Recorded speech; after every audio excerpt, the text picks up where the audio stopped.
What's going on, guys? Welcome to GregglesTV Daily, your source for daily tech news. Make sure you subscribe so you know what's going on with me and the world of tech. So let's get right into it. iPhone is rumored, and this is from Bloomberg, to be releasing an OLED iPhone next year to coincide with the 10th year anniversary of the iPhone. When they do release the new phones, it's only going to be on one device. So if they come out with multiple iPhones next year that are new, only one of them is going to have an OLED display. Speaking of the 10-year anniversary for the iPhone, the phone itself is going to be all glass, edge-to-edge design, and virtual home button in place of the physical one we currently have. Now, OLED is cool because it draws less power and has better color reproduction than basically any screen that you can have on the market today. It's very expensive though. If you look at an OLED display TV versus say an LCD display, it's way more expensive. Now, it's more expensive because it's, I guess, a hassle to make, which the article points to. So OLED is very, very cool. Looks like it's going to be the technology that's in most phones, maybe not by 2017, but all the high-end phones by 2018. So we have some really cool technology to look forward to in 2 years. Now, this phone also that they're talking about sounds exactly like what Samsung's putting out with their S8 and S8 Plus. The S8 and the S8 Plus versus the iPhone, these phones keep going back and forth, feature to feature almost every year to the point where they almost look identical. The software obviously is different, but other than that, hardware-wise, these phones almost look identical and almost have all the same features. The S8 and S8 Plus are rumored to have the Force Touch just like Apple has now. So basically, you could buy an iPhone or a Samsung phone and be completely happy, and then you guys can be like, no, it's not the same. Physically, I'm talking. So whatever, guys. Cool though, we're getting this technology coming very, very soon. It looks like it's going to be in the new iPhone in 2017. Next up, Qualcomm and Samsung, yes, Samsung, have officially announced the Snapdragon 835. It's going to be in all the high-end phones in the first half of 2017. Cool thing about this, guess which phone comes out in the first half of 2017? The S8 and the S8 Plus. Now, Qualcomm got this technology to make the processor smaller than usual from Samsung. Now, listen to these specs. The processor itself is going to be 30% smaller so that you can fit more components inside. It has a 27% jump in performance compared to chips based on the 14nm process and a 40% reduction in power consumption. Now, like I said, Samsung helped Qualcomm developed this procedure for the processor to be so small. So this processor is also going to be in Samsung's newest chip, the Exynos 8895, which should be in the international versions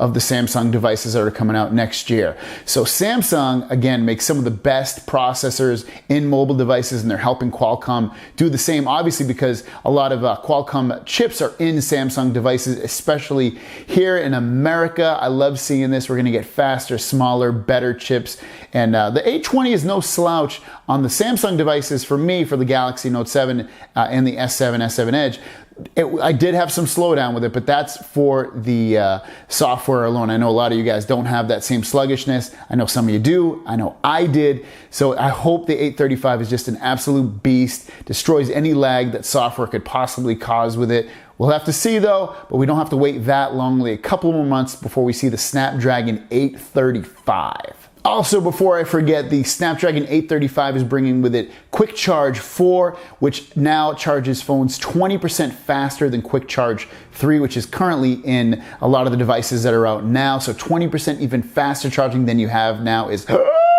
crazy. Next up, if you have a Amazon Echo and a AT&T account, you're going to be able to send text messages from your Echo. Now, it's only going to work with 10 contacts that you choose, but you'll be able to send those 10 people text messages. I know 10 people would probably be enough for me. I'd love to have my whole address book in there, but 10 people, totally enough. AT&T is also going to carry the Amazon Echo. They're going to charge $179 for the big boy and then $49 for the little small guy. So you're going to have some cool deals at AT&T, but it looks like Amazon and AT&T are getting in bed again, this time with the Echo, sending text messages. This happens tomorrow. And lastly, this last story is not a joke. I actually was talking to my buddy Initial Focus, who, if you don't follow on YouTube, make sure you do. Just Google Initial Focus, does some amazing work. Anyways, I found this book that was released. I didn't find it, but the news outlets did. It's called Apple Designed in California, and it's a 20-year history of Apple products, and it really is just photos, and it's in a book, and the book either costs $200 or $300, depending upon the size, and it's ridiculous. $200 to $300 for a photo book of products that you can just find online and look it up. Sure, this is in one central location, but come on. It's so excessive. Apple is ridiculous. $200 to $300 for a book. Say that. $200 to $300 for a photo book. It's crazy ridiculous. It's dumb.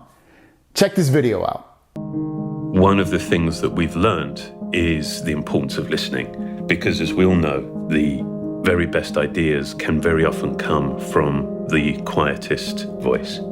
He's talking about the book like as if it's a damn iPhone, the same way he does.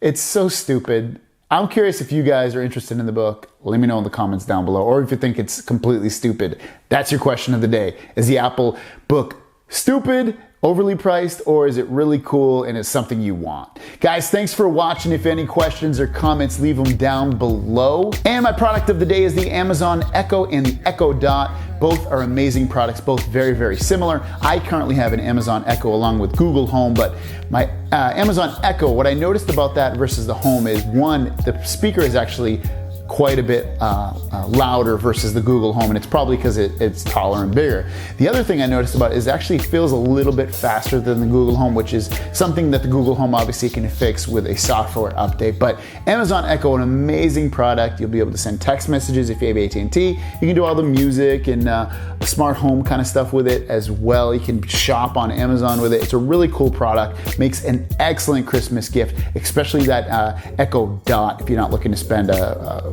little bit, over $100, you can just get a Dot for about $50. Guys, thanks for watching. See you down the road. Peace.